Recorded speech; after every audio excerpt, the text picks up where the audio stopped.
The human need to explore is deep within all of us. Our ancestors crossed mountain ranges, sailed open oceans to map new lands, and sought out the unknown while always looking to the stars. We're curious, and now we're at a place where we can pioneer new horizons. Because Earth, this blue planet, and all its beauty, is just our starting place.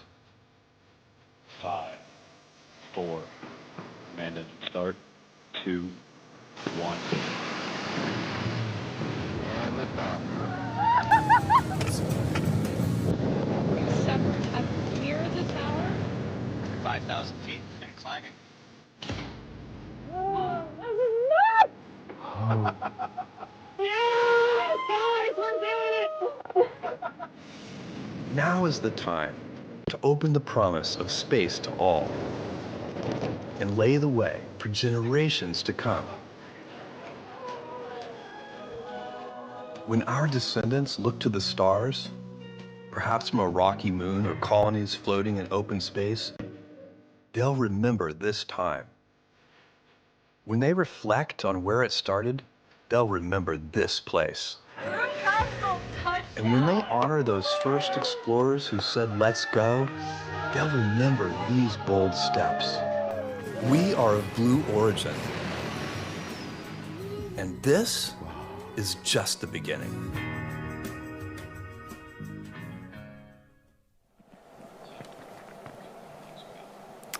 Welcome, everybody, to New Shepard's 9th human flight.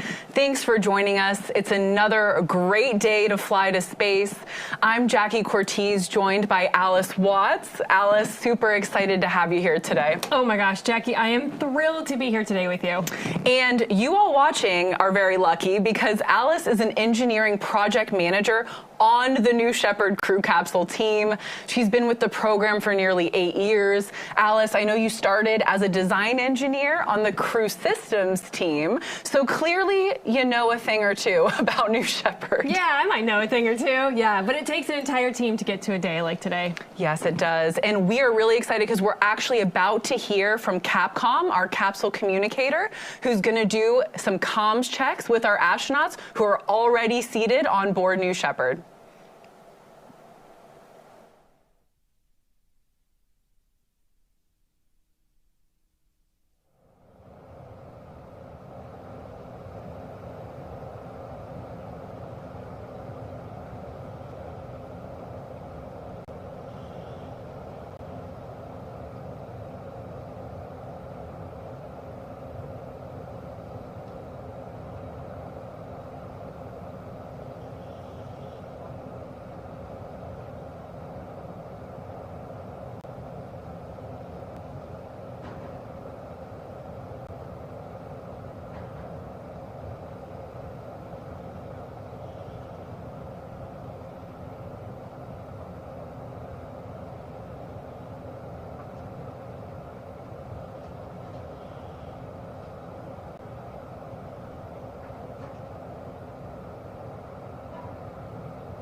Copy 7, fan bit in work.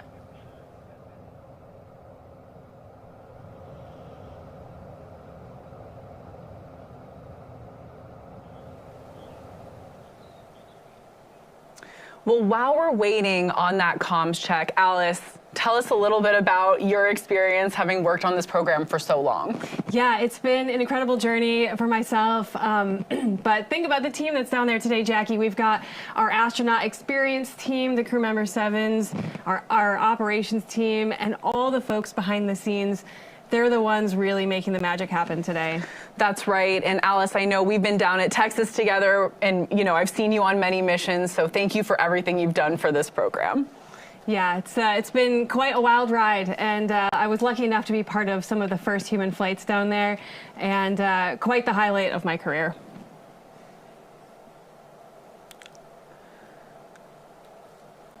We're hearing from Mission Control that we are about to hear from that capsule communicator just now, Jake Mills, on console today, so let's listen in for that.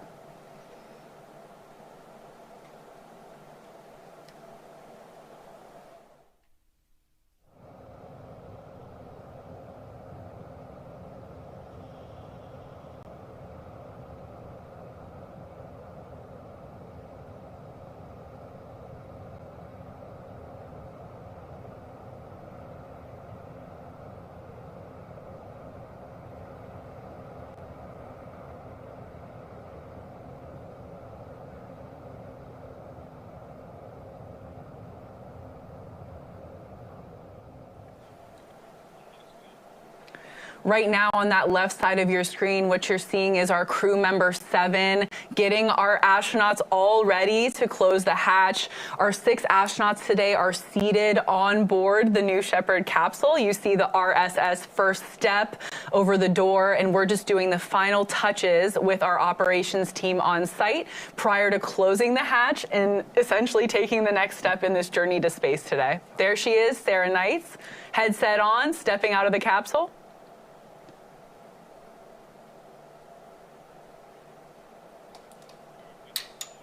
CC is go for hatch close.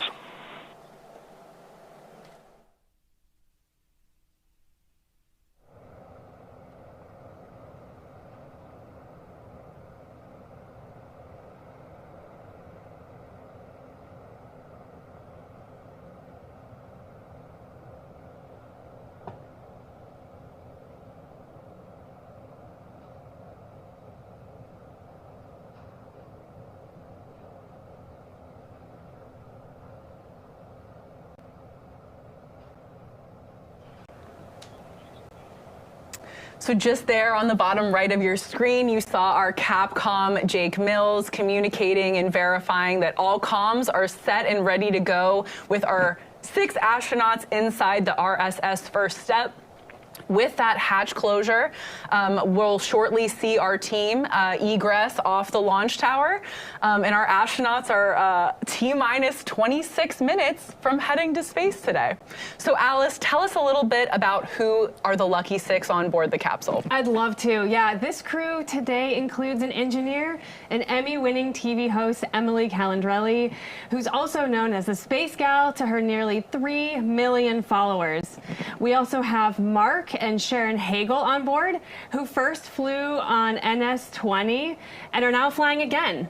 Sharon is the founder of Space Kids Global. Next, we have Austin Litteral, a risk management professional and winner of the What Not to the Moon giveaway. Welcome we back. also have Marc and Sharon. We're thrilled to have you. And finally, Hank Next, Wolfond, we have Austin Chairman Litteral, and CEO a risk management professional and winner of the What Not to the Moon giveaway. crew flying We to also space have with entrepreneur us today, Jackie Russell. And Here finally, is our Hank crew photo, Wolfond, Chairman and CEO of Bayshore Look at those Capital. flight suits and those This beautiful will be patches another there. incredible crew flying It's so cool to to space welcome with us Sharon today, and Marc Jackie. back on Here New is our Shepard crew today. photo. Yes, and like you said, taken Alice, earlier this each week. patch for all Look of our at those missions are flight suits and those uniquely and beautiful thoughtfully patches designed there. with each of our It's 6 so cool to astronauts in welcome mind. Sharon and Marc And I personally back love on the New Shepard neon today. energy. Yes, and like you said, Alice, each patch for all of our missions are uniquely and thoughtfully designed with each of our 6 astronauts in mind. To share about our unique crews is they all have a special crew name. This patch this time. I'm here for named themselves Starry Nights, which is spelled with a K. Another Starry Nights with a K. To share about our unique crews is they all have a special amazing crew member 7. And this crew is named themselves, which just shows how impactful, which is the astronaut training experience Starry Nights with a K. That's so sweet. And I love that so much.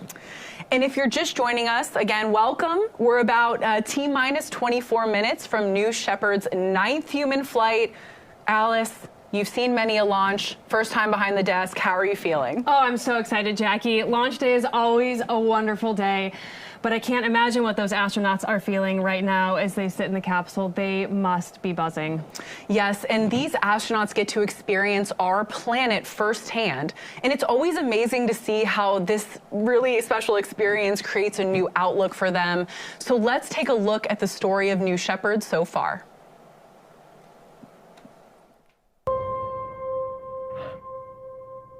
Capsule. Go. Holy monkey.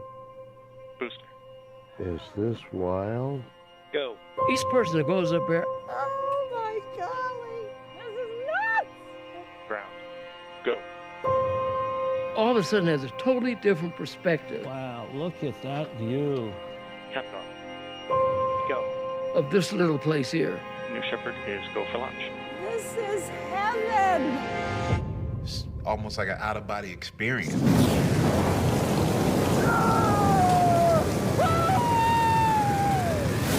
New Shepard has cleared the tower. This is a new era where people like a teacher from North Carolina gets to go to space. Way there. Space has always been something I've wanted to do, but it's never been accessible until now.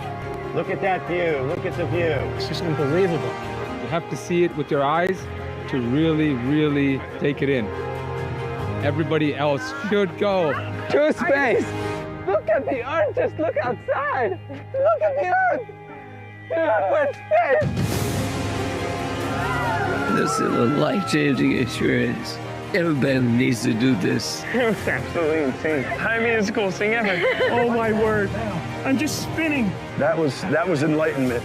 This is the best experience of my life, by far. Everyone in the world deserves to see this. Everyone needs to see this. Oh my God. It's just a dream come true. I wanted to do this my entire life. Oh my God. I just went to space as the first woman from Mexico. I think we need to give this gift of perspective to everybody. Oh man, this is so cool. I always said I'm gonna do it, and I just did it. We went to space! What you have given me is the most profound experience I can imagine. I can't believe this. As soon as you land, you will want more of it.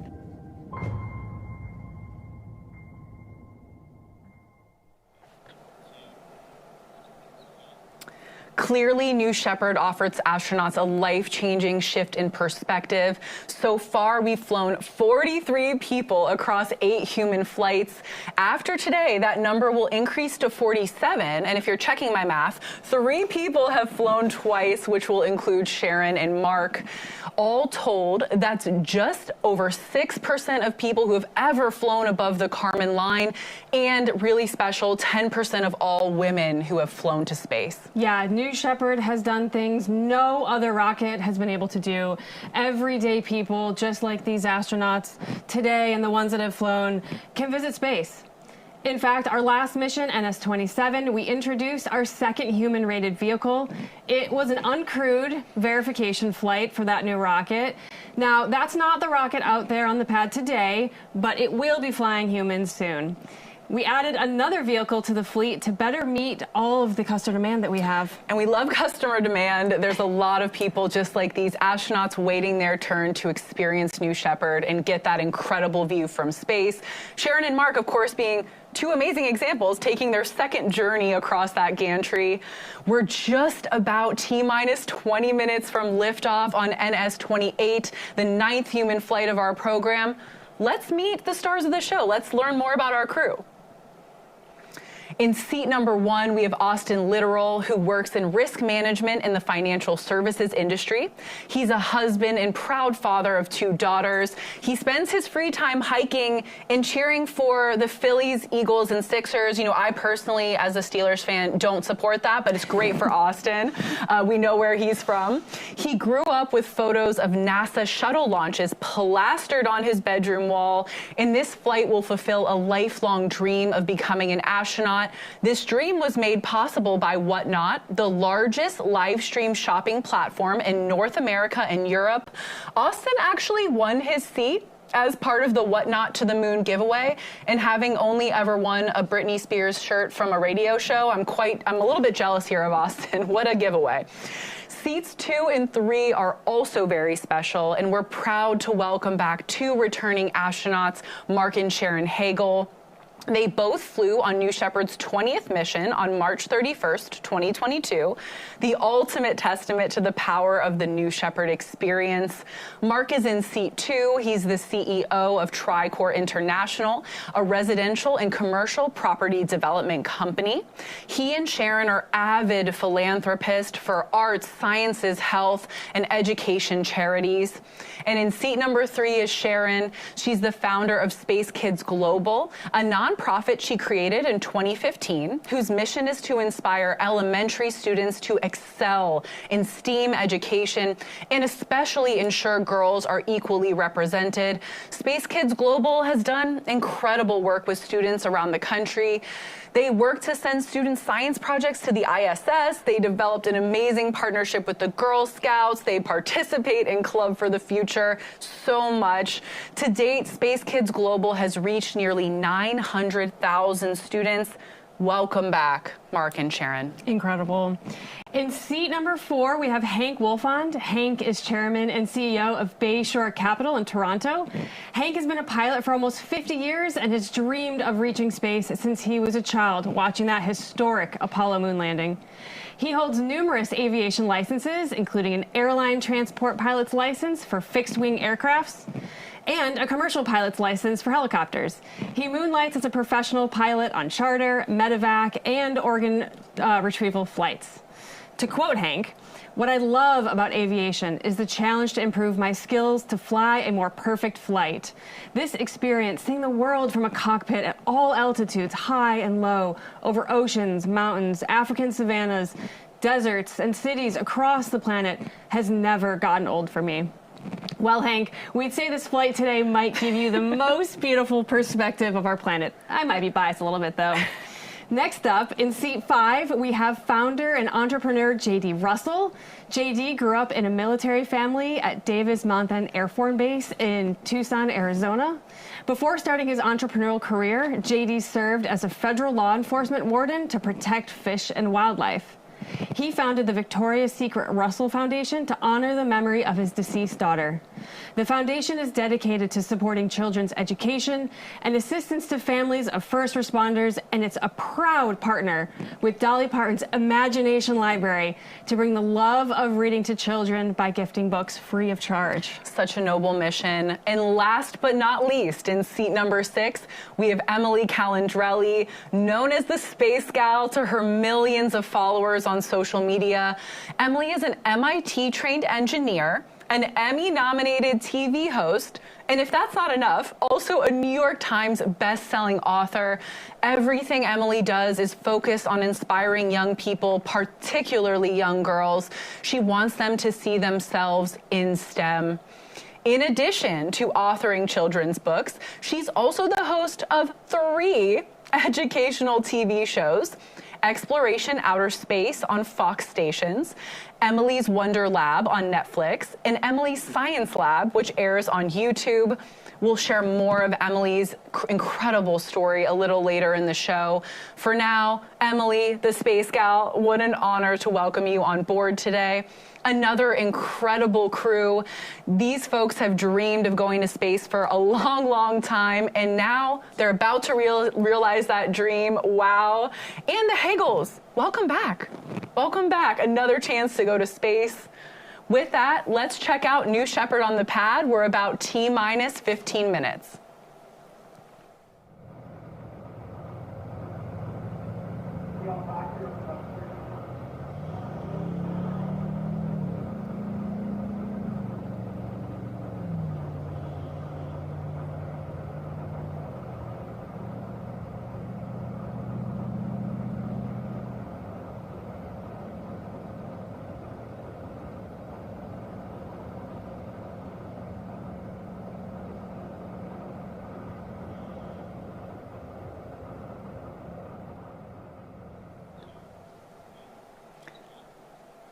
You're seeing New Shepard is alive on the pad awaiting launch. We're about T-minus 14 minutes. If you're just joining us, this is the 28th flight for the New Shepard program and our 9th human flight.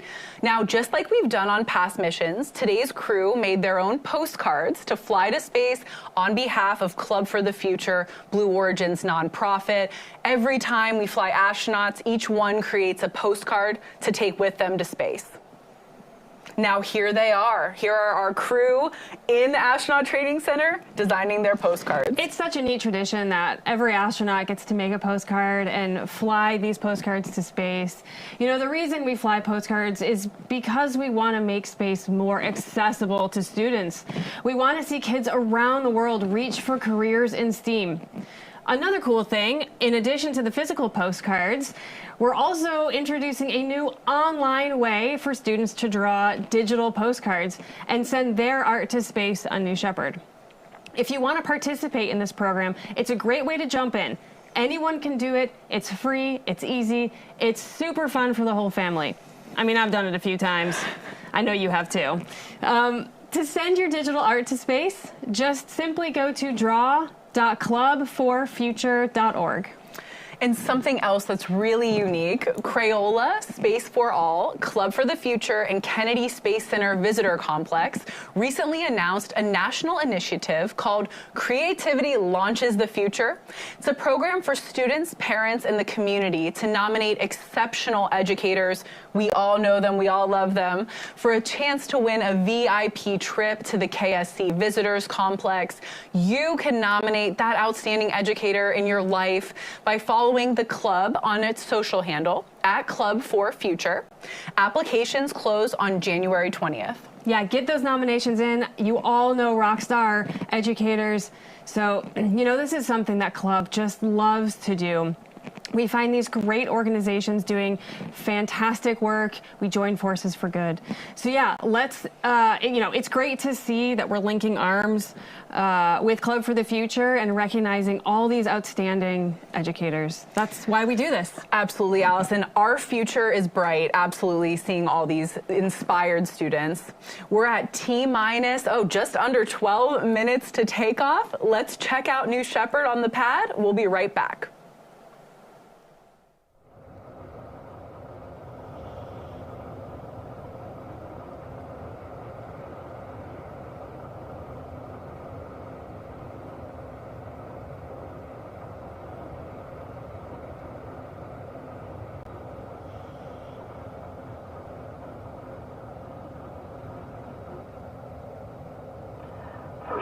Control, stand by for the flight director.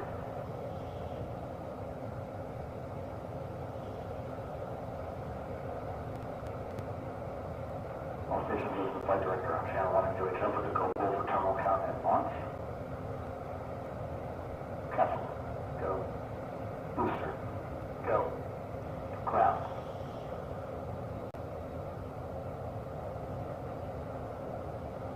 Go. Safety. Go. Capcom. Go. Engineer. Go. I have all goes. The flight director is go. New Shepard is go for launch. Booster, commence the terminal count. Wilco.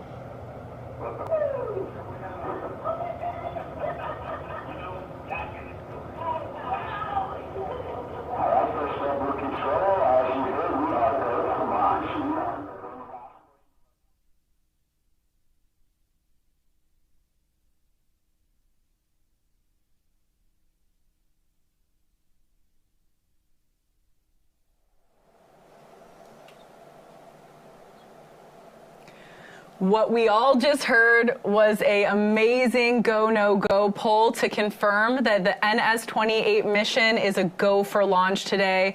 We're just under 10 minutes until takeoff. It's getting exciting here. Let's take a moment and talk about the flight and the flight profile of New Shepard.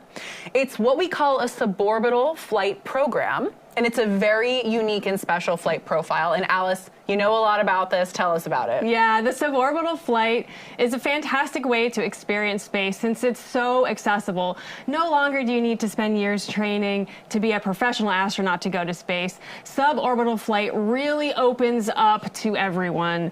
It's a simple parabolic flight, straight up and straight back down flight path that spans about 15 minutes total. So it's very accessible for everyday people and to smaller organizations that want to send experiments with technology at a smaller scale than, let's say, sending things to the International Space Station. You know, those researchers can get their results back that same day they launch into space. It's so cool to be able to hand those payloads back hours after they went to space. It is, and one of the missions that Alice and I got to be together in West Texas was a research flight, and just the joy of those researchers getting their experiments back minutes later was, I'll remember that forever.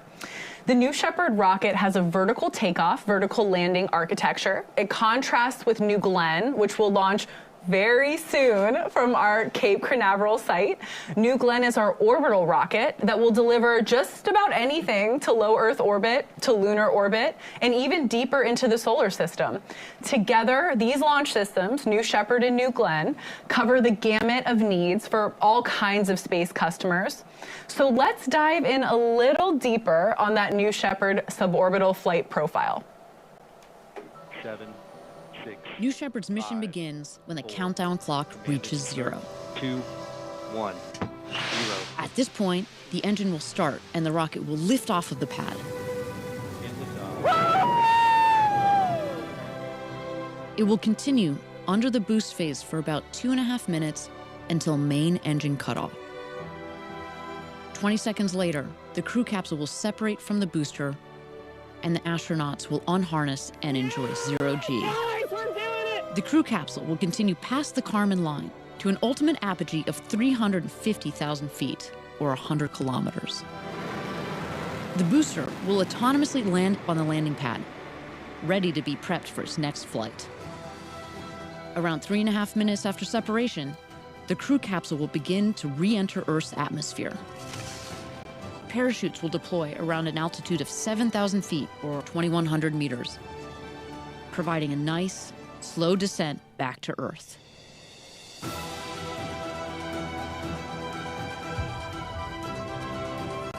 After landing, astronauts exit the capsule and are greeted by the Blue Origin ground crew, family, and friends to celebrate and reflect on their flight. New Shepard, an adventure unlike anything on Earth.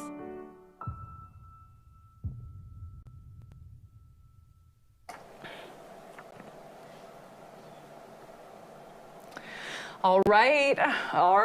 We are T-minus 6 minutes and 30 seconds until launch. And as the mission team works toward liftoff here shortly, let's chat more about one of our very special astronauts, Emily Calandrelli, known by her millions of followers as the Space Gal. Emily is all about inspiring young people, especially young girls, to see themselves in the world of STEAM. She's authored not 1, not 2, but 9 children's books and is the host and executive producer of the Emmy-winning show Exploration Outer Space. Since 2014, the show has been taking us on these awesome trips through space, showing off some really cool missions and the latest advancements in science. And as Emily checks out space agencies, private space companies, and universities, I mean, come on, how cool of a show. It's so cool. Emily is amazing. And actually, on my flight over here for the webcast, literally the person in the seat next to me didn't know them. They were a stranger. They were watching Emily Calandrelli videos, inspiring the next generation. Oh my goodness. It was so timely. Emily is also the co-creator and host of Emily's Wonder Lab on Netflix, where she makes science fun and accessible for families through engaging STEAM-focused experiments, just like the one you're seeing on your screen. Most recently, Emily's launched a new YouTube series, Emily's Science Lab. In this show, she continues her mission of making science hands-on, fun, accessible, teaching families how to conduct all these popular experiments from her books right at home. It's so impressive. I know all my cousins also love Emily Calandrelli. It's amazing. But wait, Jackie, there's more. There's more. Yes. Emily has also worked on campaigns to improve TSA's treatment of breastfeeding mothers and to enhance parental leave in the space industry. I mean, Emily Calandrelli, you are a force for STEM education. She really is a superhero, Alice. Emily has done so much for our younger generation, and we're honored to have her aboard New Shepard today.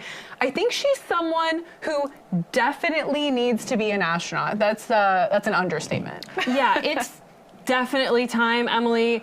Thank you for all that you do, for all of those young children that you inspire. We hope that you have the most magical experience today in space. Soak it all in. We're rooting for you. Yeah, and Emily talks a lot about where she's from in West Virginia and also being from that region. It's amazing that she's bringing space to, areas of the country too, where maybe they weren't as familiar. And it's so inspirational, everything that she's doing. We are getting close here, Alice. We're at about T-minus 3 minutes and almost 30 seconds. Let's take a moment and toss it over to New Shepard, get some of those views as we get a little closer, inching towards our liftoff time. We'll be right back.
Welcome back. We're just under 3 minutes to launch. We have heard there are some frame rate issues with the YouTube feed. So if you're experiencing that, please head over to blueorigin.com/live.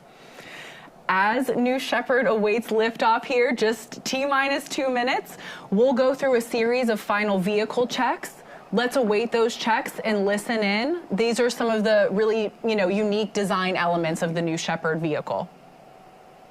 Yeah, you'll see there on your screen that gantry-way is retracting from the crew capsule.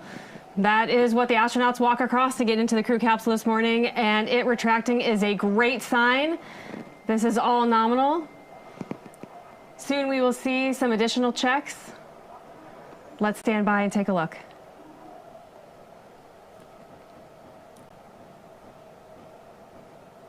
It looks like an absolutely beautiful day in West Texas. Here we go with the aft fin checks. Those fins are at the base of the rocket. They help to steer the vehicle upon ascent and descent. Them wiggling here is totally normal. We do this final check just a minute before launch.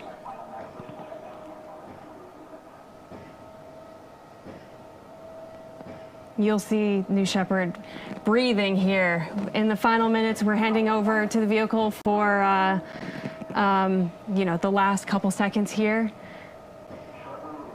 We'll see the engine nozzle gimbaling, perhaps. This is also a very nominal check. Make sure that we can maneuver the rocket up and down today. We're also keeping an eye on pressures and temperatures in that propellant tank. We need both of those in the green zone today for launch. We're at T-minus 30 seconds. Let's hand it off to mission control and launch this rocket. Temp off, temp low. Looking to proceed. This is thermal. Believe so. T-minus 16, guidance internal. Yeah, go to proceed. T-minus 10. Go to proceed. 9, 8, 7, 6, 5, 4. Command engine start. 2, 1. Ignition.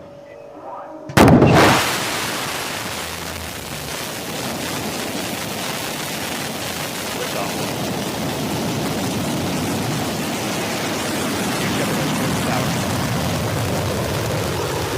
New Shepard has cleared the tower and is heading to space.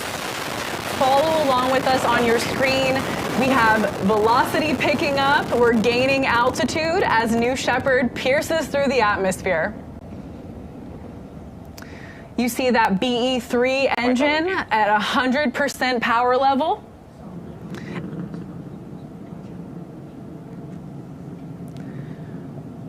Feet. New Shepard is approaching max Q here soon, where the aerodynamic stress on that vehicle is at its max.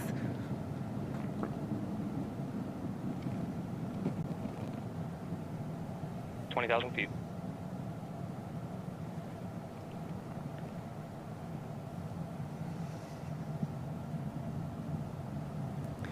New Shepard has passed max Q.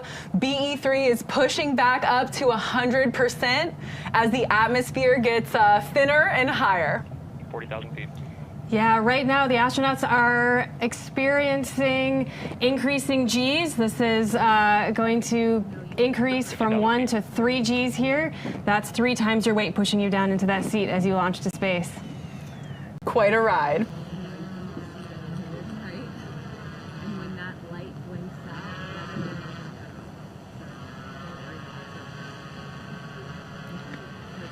We're nearing 2 minutes of boost, about 2 minutes into our mission. So our next big milestone here is main engine cutoff, where that BE-3 engine will temporarily terminate. 2 minutes negative MDF.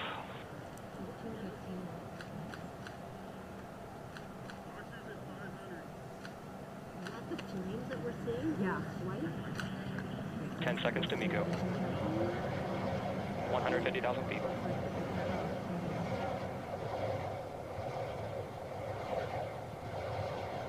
MECO. There it is, that MECO, or main engine cutoff. Our vehicle is now coasting at 2,000 miles per hour. Coming up here soon, we'll have the separation of the crew capsule from the booster. And what do we have there, Alice? On the bottom of our screen, we have our 0G indicator. 250,000 feet.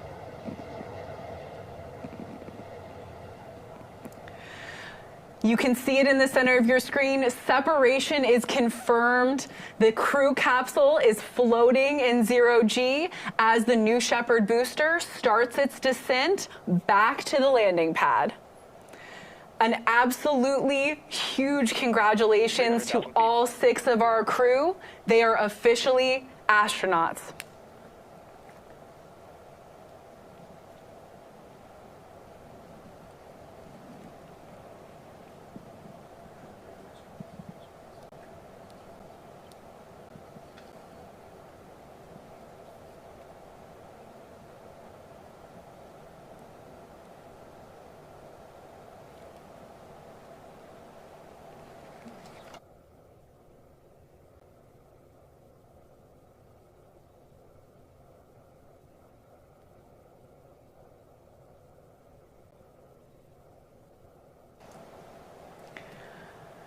Wow, I cannot imagine what our 6 astronauts are experiencing. They're seeing the curvature of the Earth from space, maybe doing a backflip or 2. You know, I can't confirm that right now, but that maybe is what I would be doing.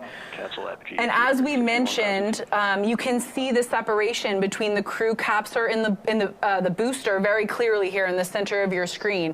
So you can see this booster altitude is dropping rapidly, right? And the velocity is picking up as that New Shepard booster heads back to the West Texas desert. Yeah, I can imagine the astronauts are unbuckled from their seats right now, looking out those huge windows, enjoying a moment, taking some pictures together. The crew usually has something choreographed before the flight, so they know what they're doing up there. And I'm sure it's just a phenomenal moment they're all having together.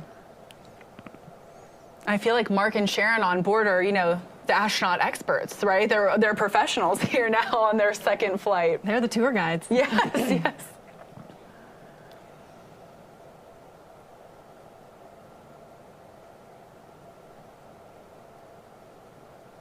We can really see that booster coming back down now. We're at just around 260,000 feet for that booster. Yeah, and Alice, that booster lands about 2 miles north of where it took off from on our landing pad.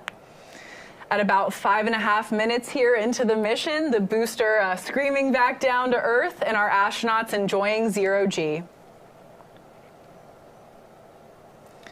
So far today, we're seeing a perfectly nominal flight.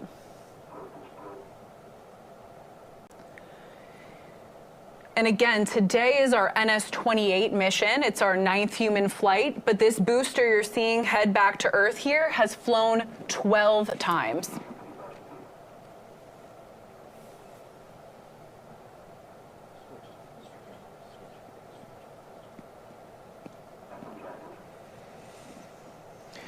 You see that booster altitude is at about 80,000 feet.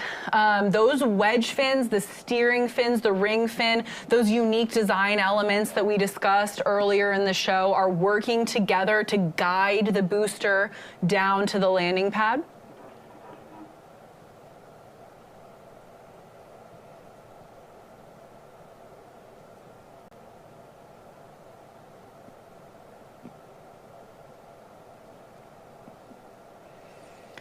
Soon here we'll hear that sonic boom. There go the brakes. Our speed will start pretty rapidly decreasing here. Standing by for that BE3 engine relight.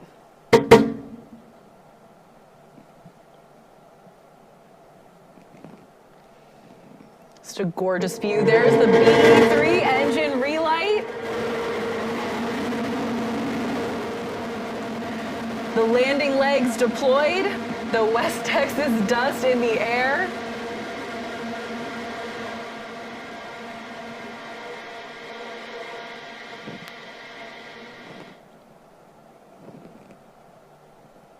And touchdown.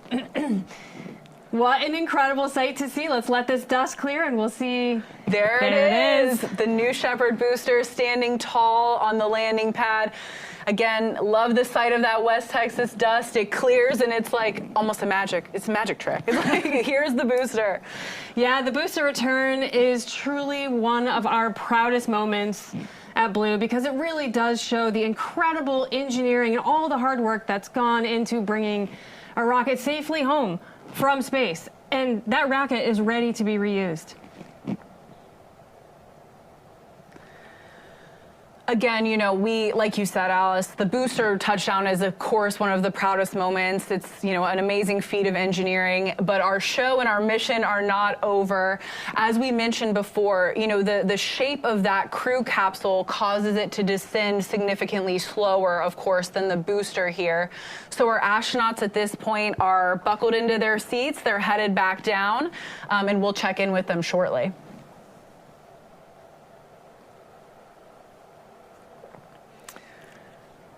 And there is our capsule under 3 main parachutes. Now, what a beautiful sight to see. Oh my gosh, I love this. Now, while those parachutes are essential in providing a gentle touchdown for that crew capsule, it's also outfitted with a retro thrust system that's going to be at the base of the crew capsule. You'll see that fired here shortly, just moments before touchdown. Yeah, and Alice, when that capsule is just about to land, it's only like 1 or 2 miles per hour. So, you know, the combination of the 3 main parachutes with that retro thrust system you just explained really bring it down for this nice, soft touchdown. And at this point, right, our astronauts, they had, you know, time and space. They flew on a rocket, and now they're coasting back to Earth, back to that West Texas desert, to their awaiting friends and family here shortly. Yeah, they're probably just starting to take some deep breaths here. Yes. We can see the beautiful view here of the capsule descending with the mountains in the background. We're just a few hundred feet from touchdown. What a beautiful flight today. You'll see our velocity there, Jackie, is just around 16 miles an hour. That will, like you said, decrease to just 1 or 2 miles an hour. Let's take a look. Watch for that cloud of dust. There it is. Our crew capsule is safely on the ground. A big touchdown moment there. Incredible sight to see. And, you know, now that our capsule is on the ground and our parachutes are there, it's time for our recovery team to drive out as a convoy to the crew capsule. They're going to do a few things before we have the crew step out. They're going to safe the vehicle. We'll have crew member 7 walk around and get some big thumbs up and smiles from all the astronauts.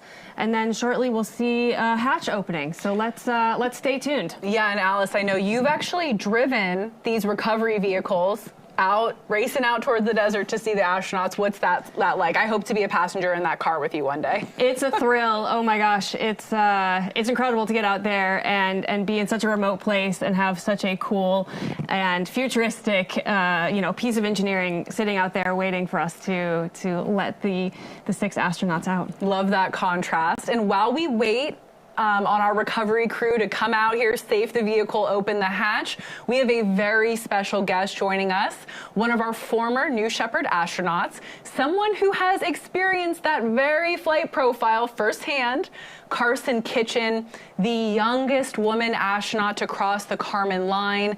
Let's patch in Carson. Hi, it's such a pleasure to be here with you today. Thank you for having me. This is just so exciting. I'm not gonna lie, I was getting a little emotional watching this thing that much. I can imagine, Carson. I'm so happy to see you. Now, you've been through this before, so you have a very, very unique perspective. Tell us, so our astronauts just flew on a rocket, they were in space, and they just landed back under those beautiful parachutes. What was going through your head? What do you think's going through their head in this moment? Honestly, I bet that they are just overcome with emotion. It's quite an interesting feeling being back on Earth. you're just so grateful for the experience that you just had because it really immediately changes your life. I was also really grateful to be home in one piece, to be honest with you. But I know that they're eager to reunite with your family and tell them all about the wonderful things that they just saw and that they felt. And to be completely honest, that they're a little bummed that the experience is over, wishing that they could just spend a couple more minutes in space. Wow, and I mean, I can't even imagine that feeling. What an incredible experience. And I know it's probably hard to say, so I might let you say more than one, but if you had to pick a top highlight from your flight, what would you say was your favorite moment? I know this is a tough one. You are right, it's definitely tough to pinpoint. I would say a moment I remember quite vividly is right before making the separation, when the sky starts to darken and time seems to start slowing down and everything gets a little quieter. That's when the whole experience became very real and very visceral for me, realizing that, okay, I'm actually going to space right now, that this is the process of happening and that this incredible dream of mine was coming true. It's truly unforgettable. Obviously, looking back at our bright, fluorescent, beating heart of Earth is surreal as well. Carson, your words are poetry. That's absolutely beautiful. Thank you for that description. Seriously. Now, tell us a little bit about the training experience, right? So how long are you in West Texas? How ready did you feel for your flight? Tell us a little bit about that. So you spend about 5 days in the astronaut village, but you spend about 2 of those days training with the crew member 7 and the rest of the astronauts. The training, they're very long days, but they're incredibly rewarding. The biggest takeaway I got from training is that you succeed and that you fail as a team. Obviously, each person is responsible for playing their part, but we're also responsible for looking out with one another. And training is about preparing for mission success, but it's about working team. Well, I hope to someday go through that astronaut training experience. Now, we often hear that crews on New Shepard become very, very tight-knit. Can you tell us I'm so sorry, coughing. Can you tell us a little bit about that? Yeah, so since we do work on during training, we become very close, very closely. We all have this shared bond of wanting to go to space, so we can kind of skip past the small talk and dive deep into our own personal lives kind of quickly. And going to space is such a deeply personal and unique experience, but sharing it with your crew creates this almost indescribable bond. The rarity of such a journey, and witnessing firsthand how vulnerable it is for each of us, transforms each of us, kind of forges this unbreakable connection, almost like family. So my crew and I, we still stay in touch. We share updates on all the exciting things that happen in our lives, and I'm sure that we'll play an important role in each other's lives for quite a long time. Well, Carson, I have a very important question for you because I can't imagine what it's like. What was it like going to space, being the youngest woman ever to cross the Kármán line, and then you had to go back to school? Can you tell us what that was like? Okay, so going back to school was definitely a transition. I remember taking a test after going to space and being like, this is so stupid. I cannot believe I'm not taking a test. But it's been really exciting, actually, to be able to share this experience with members of my community. You know, going to space really changes your perspective on life and how lucky you are to be alive. And so while I do get sometimes annoyed or bored with the mundane school life, I'm still very grateful to be able to educate myself and to surround myself with an incredible community and to represent not only the greatest public school in the nation, UNC, but also the future of space explorers. And now you told me a little bit about how you started a club at school, and I know you've mentioned your exciting nonprofit. Can you tell us about that? It's so special that you're giving back to inspiring this next generation, especially young girls. Absolutely. So I founded and I currently serve as the president of the Carolina Astronomy Association, which I'm proud to say is the only astronomy club here at UNC. And so we're a purely interest-based club, so there's no required background knowledge of astronomy or physics needed.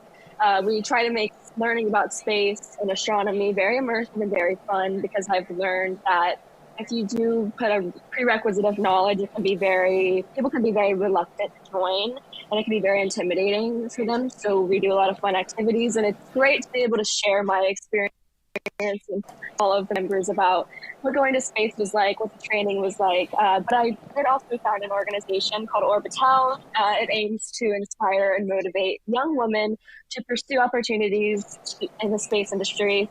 And so we also provide resources for young women to find unique pathways into the industry. The core mission is to highlight all the unique, incredible ways that they contribute to the field and to provide outreach to demystify the process of it.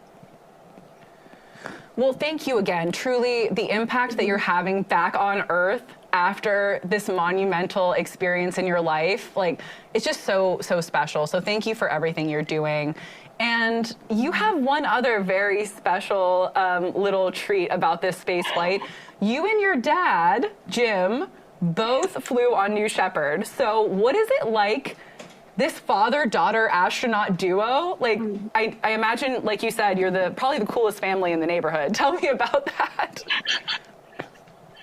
So it is a very special connection. You know, it's one thing to talk to an astronaut about their experience, but it's a completely another thing to talk to my father, someone who is so close in my life, and to be able to reflect back on our experiences together, because we do have this once-in-a-lifetime bond, and it allows us to kind of walk through this new life together and to discuss how going to space changed each of us on such a personal and intimate level. And, you know, I was able to see my father, someone who is a role model in my life, go to space and see firsthand how that changed him. And now that I've gone to space, he's able to see how it's changed me, and he's seen me flourish as this new person. So it's kind of an ineffable connection, honestly.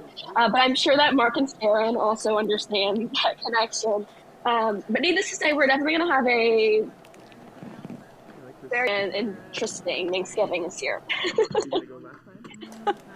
An interesting Thanksgiving indeed. Well, Carson, thank you so much. It was so great to talk to you. Thank you for sharing these unique experiences, and we're so proud of everything you're doing. So thank you.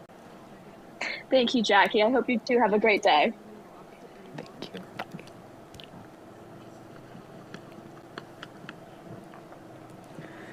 So Alice, the stairs are out. Our crew will be stepping out here shortly. What are these final touches going on here? Yeah, you'll notice that the astronauts are out of their seat. They're standing in the capsule, having their last final moments together before we crack that hatch open and let them reunite with all of their friends and family. What you're not seeing behind the camera are all of those friends and families lined up, waiting to give hugs and kisses and maybe a few tears to their loved ones. Right there, you'll see CM7, crew member 7, Sarah Knight, making sure the stairs don't wiggle too much. We wouldn't want that. That's a good test there, Sarah. That was a great test. Looks pretty stable. You'll notice workings in the background. We work to safe our parachutes. Those parachutes are reused after each flight, and we make sure that those are all clear so there's no tripping. And it looks like we're about to open the hatch. Let's stay tuned. Welcome back to Earth. All right, come on out. Some thunderous applause is always a good sign.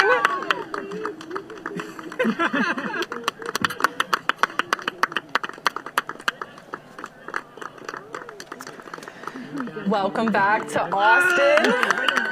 Welcome back again to Marc. Oh, that's a pretty unique flag. A second spaceflight flag is a small and elite group.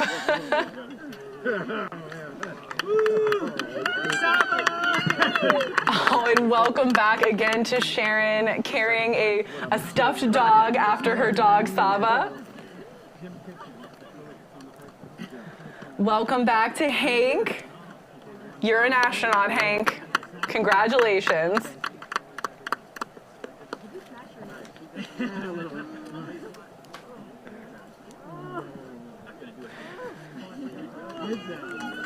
Welcome back to JD, astronaut JD Russell.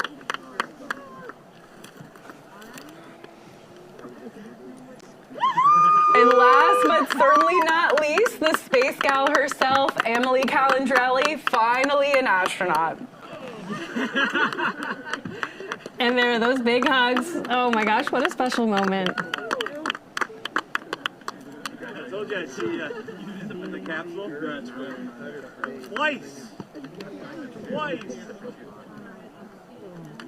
And no hold, that's right. Man, that was like so smooth, it was scary. Congratulations, both of you. That was a good hit. Twice. I heard it. That was a thrill of a lifetime. Twice. Don't worry, the spacecraft is okay. You guys, congratulations. Thank you. What a moment for everyone there. Way to go, Celebrating. They just got back from space, and quite frankly, they probably don't have much to say.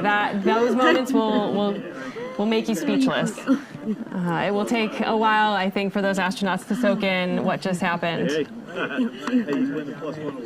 And I think one really special thing we heard about all these astronauts is that they are so philanthropic. They inspire the next generation, and I'm sure that this experience they're going to give back and share. I was like counting down to Miko. I was like, let us get to Miko. Let us get to Miko. Come on, come on, come on, come on, come on. When we got to Miko, I was like, boom, I'm not scared anymore. That kick in your pants from separation is wild. It is wild. I had to tell my brain, like, this is normal, this is expected. It's supposed to be a kick in the pants. Oh my gosh. And we got to weightlessness. I immediately turned upside down and looked at the planet, and then there was so much blackness. There was so much space. I didn't expect to see so much space. And I kept saying, like, that's our planet. That's our planet. It was the same feeling I got when my kids were born. And I was like, that's my baby. That's my baby. And I like had that same feeling where I'm like seeing it for the first time. It was beautiful. It was beautiful. That's incredible. Yeah. Oh my God. Thank you. Yes. Thank you. We did it. We did it. We did it. We did it. We did it. We did it. We did it. We did it. We did it. We did it. We did it. Oh, man. I'm the 100th woman in space. You're the 100th woman in space. Oh, what a ride. What a ride. Amazing. Whew. So when do you come down from this? Like months later, years later? I don't know. You'll have to tell me. Yeah. Oh, wow. That was crazy. Thanks, Emily. I love you. Thanks for sharing it with us. Thank you. Oh.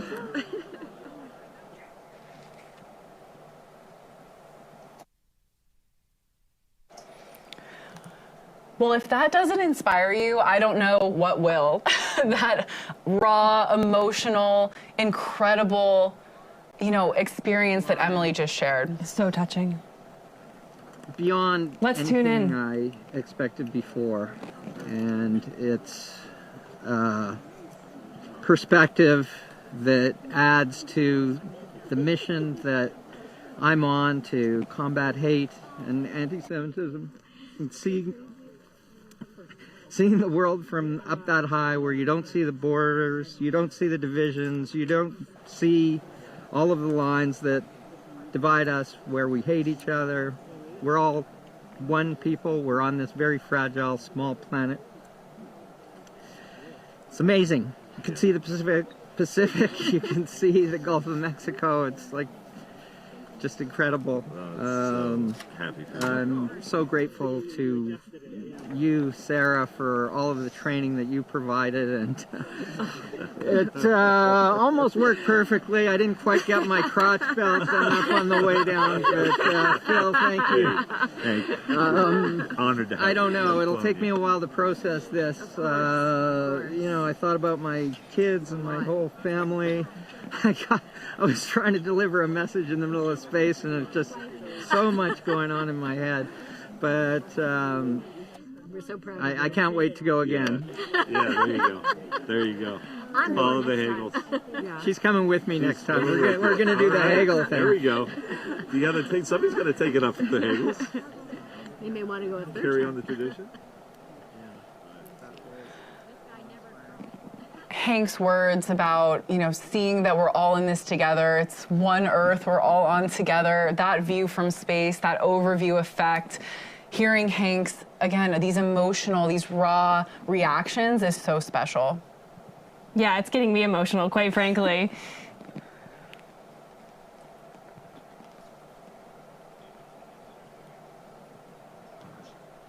It was great. It was amazing. Yeah. I didn't get sick, and so thank you for all that training. You're welcome. How was the view? The view is amazing, and I can tell you there's really nothing ever in the world like going into space. When you cross that Kármán line, as you come up to it, you really see nothing, and then you're into nothing, and the stars are going, and it's beautiful. Yeah. That's awesome. Well, thanks for coming and flying with us. Thank you for all your work in the training. I really appreciate it. Of course. You did a great job on this. It's been a pleasure. The pleasure's all mine. Thank you.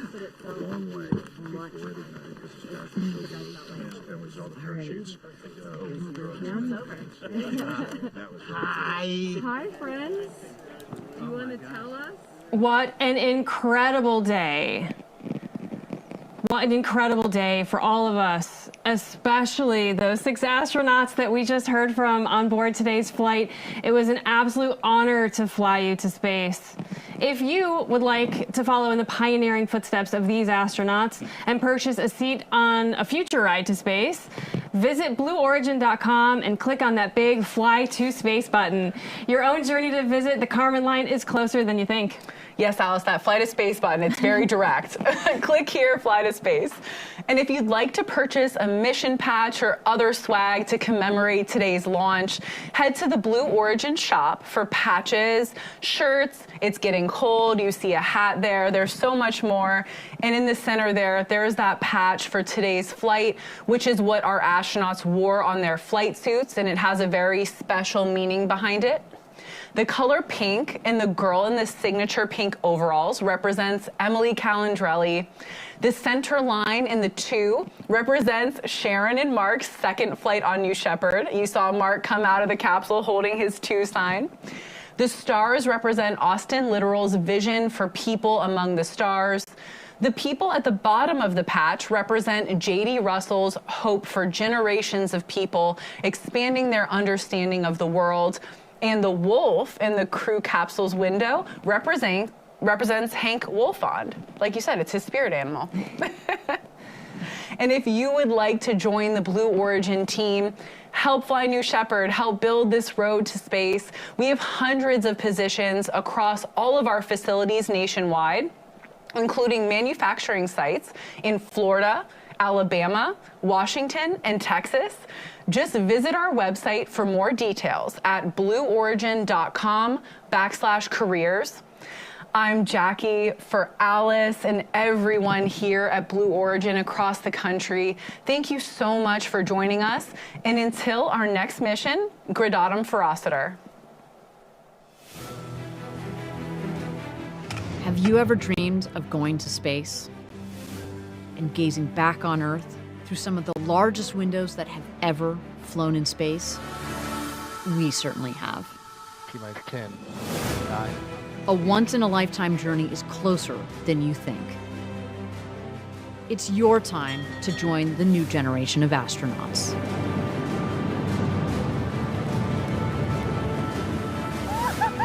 To book your flight, visit blueorigin.com and click Fly to Space.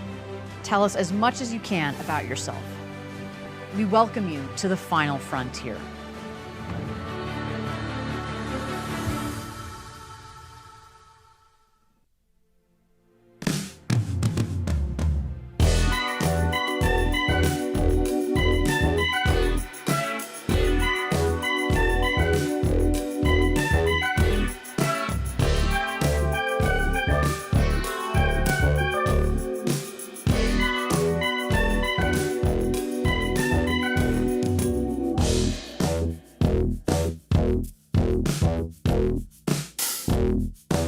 Thank you.